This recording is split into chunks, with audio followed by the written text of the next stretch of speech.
Okay, so now we're going to switch to the ornamental maples. Again, main difference, shade trees are 25, 30 feet or more. Ornamental trees are 25 or 30 feet or less. Some ornamental trees flower, some don't. It just depends. And the first one we're going to look at is the Japanese maple.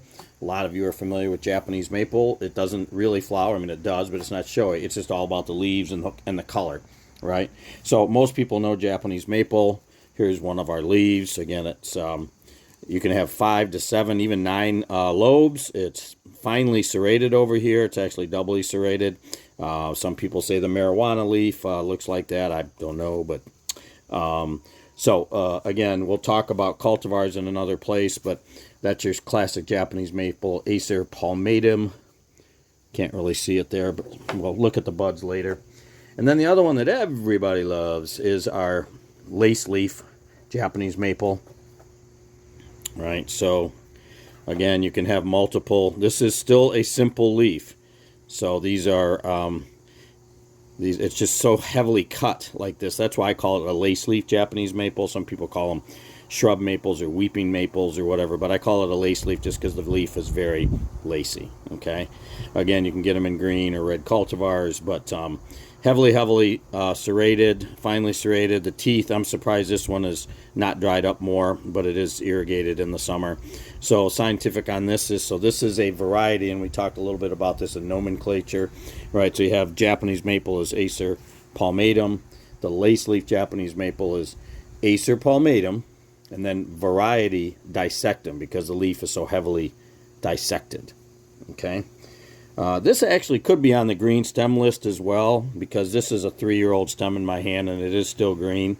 But I typically don't put it there just because there's other things to identify it with. So those are the two most common of the ornamental maples. Here's one that used to be used a lot more than it is now. This is called an Amur maple, A-M-U-R, Acer ganala. And if we look at the leaf here, it's kind of shaped like an arrowhead, right? We've got a large, it's doubly serrated, large teeth with small teeth on it. We can see some other ones that are a little more exaggerated sometimes with the lobes here. There we go. See that? That's good 3-lobed with the doubly serrated margin. Again, we'll talk more about, but this is more of a shrub type plant. It has a great fall color. Some of them, so here's our samaras. They're born in these clusters, and one of the identifiable characteristics for more than half of the year are the fruit. So they're born in clusters, and a lot of maples are not. They're born singly. I showed you the ones on the Norway and the sugar, right? But these are clustered kind of like the box elder would be. But these will hang on all winter. As a matter of fact, I found this is the reason I took this specimen.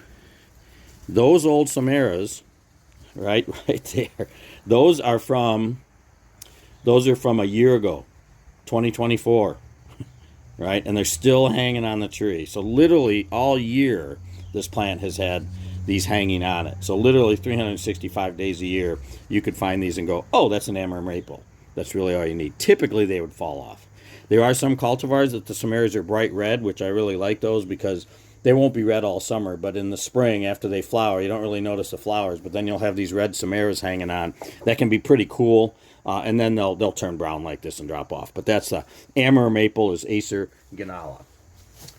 We're kind of getting into the unusual ones now. I only have one left to show you for now. Well, no, I got two. I guess I'll show you this one. This is a paperbark maple, paperbark maple. Again, another one that doesn't look like a maple. I'm sorry, these leaves are pretty funky, but it's the best I had for now. So it's again another opposite and trifoliately compound. 3 leaflets, right? Box elder can have 3 to 5 to 7. The two I mentioned, some of my favorites, I'll do on a different one. Nico maple and the 3 flowering maple are also trifoliate like this. I love those plants. They're great plants. But paperbark, as the name implies, we can't see it on this. It's too young of a specimen, even though it's starting to flake a little bit. You can see by my fingers. A little bit there. But as they get older, they get this beautiful exfoliating cinnamon-colored bark. Really attractive if you were to have like the evening sun setting behind it because it'll actually shine through it. Typically good fall color. Again, this plant will not this year because it's not doing very well. But that's the paper bark maple. Pretty easy to identify if it's big enough just because of the bark. It's pretty easy, just like a birch tree is. Buds are black and very pointed. So that's paper bark maple. The scientific on that is Acer gricium. And the trick I always use for that is, if you've ever, nobody does anymore because you have these little bags, but as a kid, Mom used to put Lay's potato chips in a, I'm sorry, Better Made, because we were in Detroit, Better Made chips in a brown paper bag, and they get the bag all greasy. And that greasy colored bag is kind of what the bark looks like on this. Make believe in your mind, right? It's just a good way to help remember the name. I have another one here this is the Trident Maple, Acer bergerianum. Again, mostly see it in arboretums, but I think it's starting to be used a little bit more. Typically the 5 lobes. It's a medium-sized maple. It'll get like 35 foot, so it's not as big as the 4 big ones. So it'll do a little more job of shading like in a smaller residential, a newer residential yard, or small condos or that type of thing. Would be a great little shade tree for around a patio or whatever.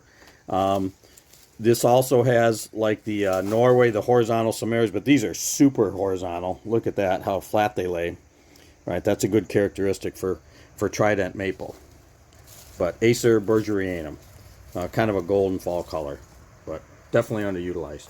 Okay, that's the ornamental maples and the big 4.